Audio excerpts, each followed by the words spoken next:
Close your eyes and let your mind drift back through the mist of centuries. Picture a throne room lit by flickering torches, where shadows dance across stone walls carved with serpentine forms. The air is thick with incense and something else, something older. Ancient symbols gleam in gold and crimson, coiling around pillars like living things. And seated upon a throne of dark oak sits a figure with hair that has never known the touch of steel, flowing like spun gold past his shoulders. His eyes hold secrets that predate cathedrals, mysteries that whisper of powers far older than any crown. Welcome to the world of the Merovingians, the long-haired kings of early medieval Europe. But tonight, we're not here to discuss their political achievements or military conquests. We're here to explore something far more intriguing, something that has been whispered about in scholarly circles and occult traditions for centuries. Were these enigmatic rulers part of something much more ancient and mystical than history books dare to admit? Were they connected to a secret dragon cult that stretched its influence across the known world? The question might sound like the stuff of fantasy novels, but as we'll discover, the evidence is more compelling than you might expect.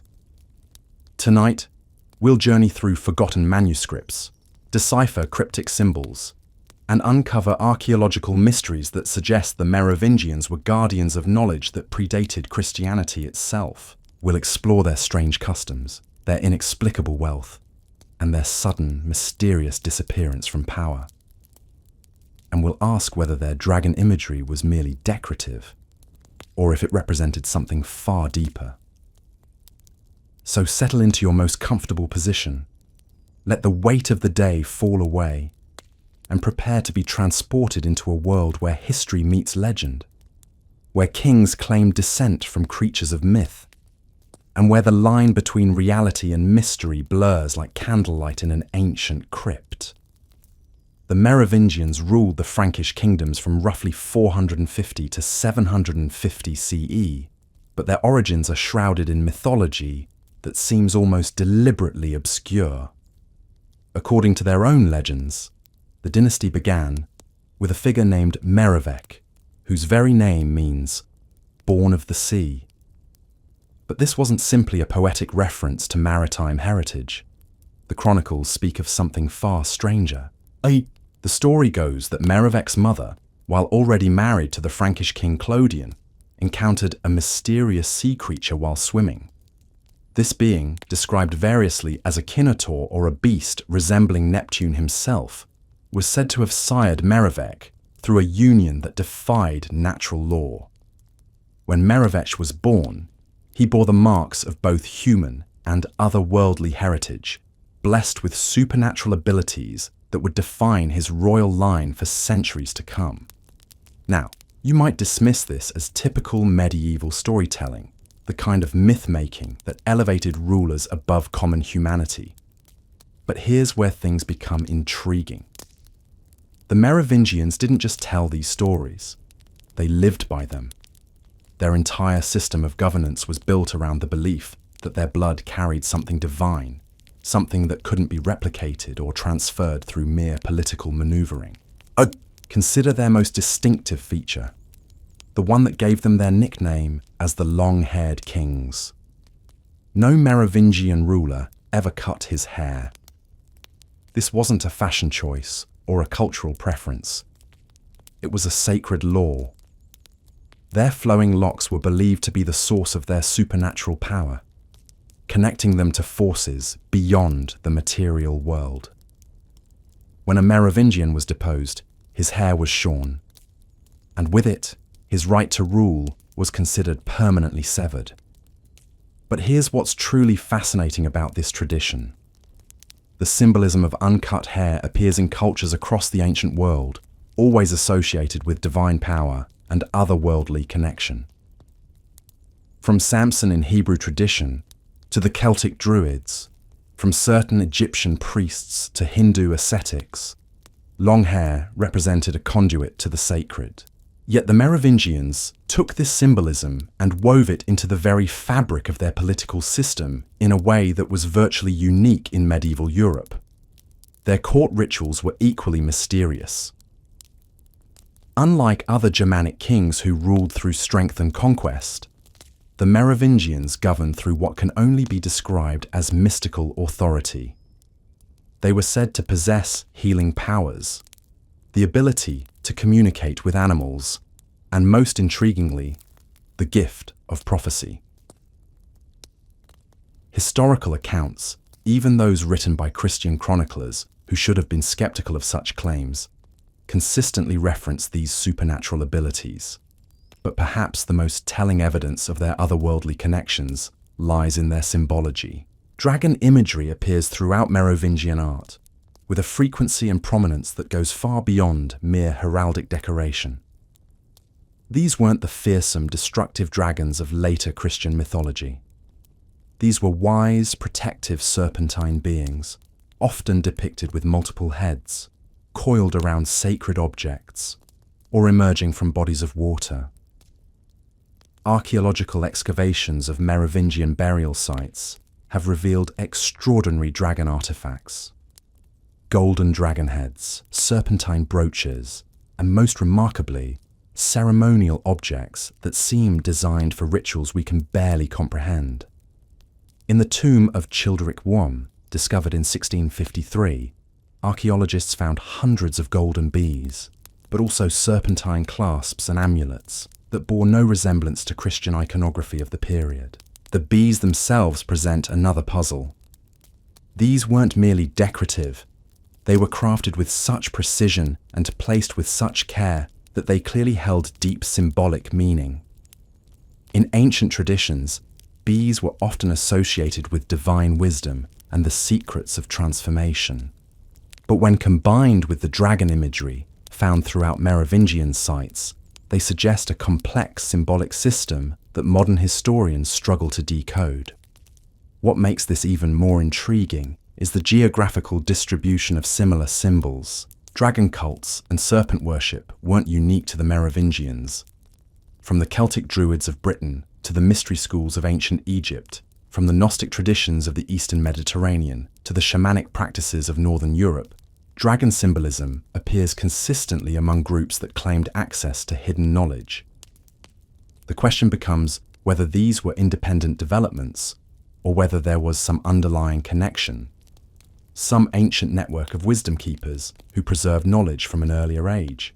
The Merovingians, with their claims of supernatural descent and their emphasis on bloodline succession, might have been part of this broader tradition. Their sudden fall from power becomes even more mysterious when viewed through this lens. In 751 CE, the last Merovingian king was deposed not through conquest or rebellion, but through a carefully orchestrated political maneuver backed by the Christian Church. His hair was cut, his authority stripped away, and the Carolingian dynasty took power with papal blessing. But why was the Church so eager to see the Merovingians removed? And why did this transition happen so smoothly, with so little resistance from a people who had venerated their long-haired kings for centuries? The answer may lie in what the Merovingians represented to the established Christian order. These weren't simply pagan holdovers clinging to old traditions. They were something far more dangerous, a living embodiment of an alternative spiritual system that threatened the very foundations of Christian authority. Think about what the Church was trying to accomplish in the 8th century. They were working to establish a unified Christian Europe, with Rome as the ultimate spiritual authority. Kings were meant to derive their power from God through the Church's blessing, creating a clear hierarchy of divine mandate. But the Merovingians operated outside this system entirely. Their authority came from their blood, their supernatural heritage, their connection to forces that predated Christianity by millennia. This is where the dragon symbolism becomes crucial to understanding their true nature. In the ancient world, dragons weren't monsters to be slain. They were guardians of wisdom, keepers of sacred knowledge, beings who existed at the threshold between the earthly and divine realms. To be associated with dragons was to claim access to this primordial wisdom. The Celtic traditions speak of dragon lines, currents of earth energy that flow beneath the surface of the land. Sacred sites were built where these lines intersected, creating places of power where the veil between worlds grew thin. Archaeological evidence suggests that many Merovingian strongholds were built on locations that had been sacred for thousands of years, places where earlier peoples had erected stone circles and burial mounds. Could it be that the Merovingians saw themselves not as rulers of territory, but as guardians of these sacred sites? Their strange custom of dividing their kingdom among multiple heirs, rather than following primogeniture, makes more sense if we consider that each heir might have been assigned to protect specific locations of power, rather than govern political territories. The dragon cult theory gains even more credibility when we examine the Merovingian practice of ritual sacrifice. Historical accounts, though fragmentary and often dismissed by modern scholars, describe ceremonies where animals, and occasionally humans, were offered to ensure the fertility of the land and the continuation of the royal line. These weren't Christian rituals adapted for political purposes. They were something much older, echoing practices found in dragon-worshipping cultures across the ancient world. In ancient Mesopotamia, dragon cults practiced similar rituals, believing that serpentine deities controlled the waters that brought life to the earth. The participants in these ceremonies weren't mere worshippers, they were initiates into mysteries that revealed the hidden connections between all living things. The dragons they venerated weren't separate beings to be appeased, but aspects of a greater cosmic force that flowed through everything. The Gnostic traditions of early Christianity also preserved dragon symbolism, though in heavily encoded forms. Gnostic texts speak of the serpent as the bringer of wisdom, the force that opened humanity's eyes to divine truth. To the Gnostics, the serpent in the Garden of Eden wasn't humanity's tempter, but its liberator, offering knowledge that the jealous creator God wanted to keep hidden. Could the Merovingians have been inheritors of this Gnostic tradition? Their resistance to Orthodox Christianity, their emphasis on direct divine connection through bloodline rather than church mediation, and their preservation of pre-Christian symbols all point in this direction. They may have seen themselves as guardians not just of territory, but of an ancient wisdom that Orthodox Christianity was trying to suppress. This perspective transforms our understanding of their mysterious wealth. Medieval chroniclers often remarked on the extraordinary treasures found in Merovingian palaces, riches that seem to appear from nowhere.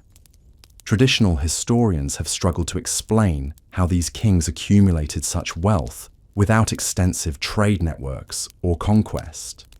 But what if their treasure wasn't accumulated through conventional means? Dragon cults throughout history have been associated with hidden knowledge of metallurgy, alchemy, and the transformation of base materials into gold. The dragons of legend didn't hoard treasure out of greed. They were manifestations of the Earth's creative power, the force that formed precious metals deep within the planetary body. To be initiated into dragon mysteries was to understand these processes, to work with rather than against the Earth's natural alchemy. The Merovingian kings may have possessed knowledge that allowed them to locate and extract precious metals with supernatural efficiency. Their dragon imagery wasn't decorative. It was a statement of mastery over the Earth's hidden treasures. This would explain not only their wealth, but also why that wealth seemed to vanish when they fell from power, as if it had never existed in conventional form. But perhaps the most compelling evidence for the dragon cult connection lies in what happened to Merovingian bloodlines after their political defeat. Rather than disappearing entirely, these lineages seem to have gone underground, preserving their traditions in secret societies and esoteric orders that persisted for centuries after their kingdoms fell. The Knights Templar, founded several centuries after the Merovingian collapse, adopted many symbols and practices that echo the dragon cult traditions. Their emphasis on sacred geometry, their reverence for certain bloodlines, and their mysterious rituals all suggest connections to much older wisdom traditions. Some researchers have argued that the Templars weren't just protecting pilgrimage routes. but preserving knowledge that the Orthodox Church had tried to destroy. Even more intriguing are the persistent legends that connect Merovingian survivors to the founding of various esoteric traditions throughout medieval and Renaissance Europe. Alchemical societies, mystery schools, and hermetic orders all claim descent from ancient dragon wisdom, and many specifically reference the long-haired kings as their spiritual ancestors. The dragon, it seems, never truly died.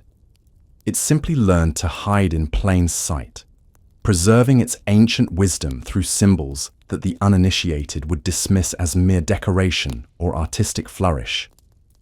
The coiling serpents carved into cathedral stones, the dragon imagery that persisted in royal heraldry, the mysterious rituals of secret societies, all may be echoes of the same primordial tradition that the Merovingians once embodied openly.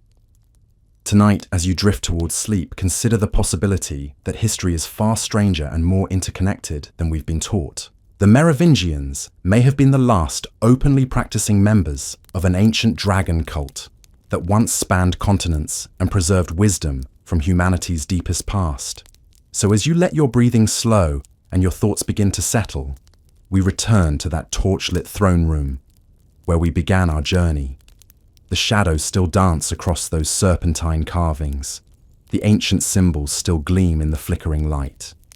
But now you understand what those symbols might have meant, what secrets those long-haired kings carried in their uncut locks. Were the Merovingians part of an ancient dragon cult?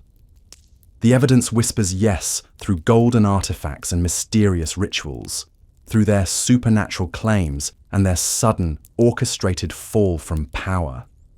From their mythical sea-born origins to their preservation of pre-Christian wisdom, from their mastery of Earth's hidden treasures to their influence on secret societies that followed, the dragon's presence coils through every aspect of their legacy.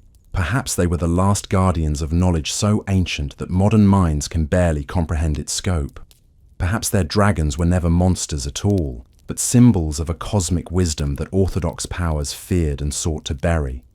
Or perhaps, in the realm between waking and sleeping where all possibilities exist, they still guard their secrets, waiting for those with eyes to see the serpentine truth, carved into the very stones of history. Let these mysteries carry you gently into dreams, where kings with golden hair still walk through halls of living stone, where dragons whisper secrets older than kingdoms, and where the line between legend and truth dissolves like mist before the dawn. Sleep well, and let the ancient mysteries guide your dreams.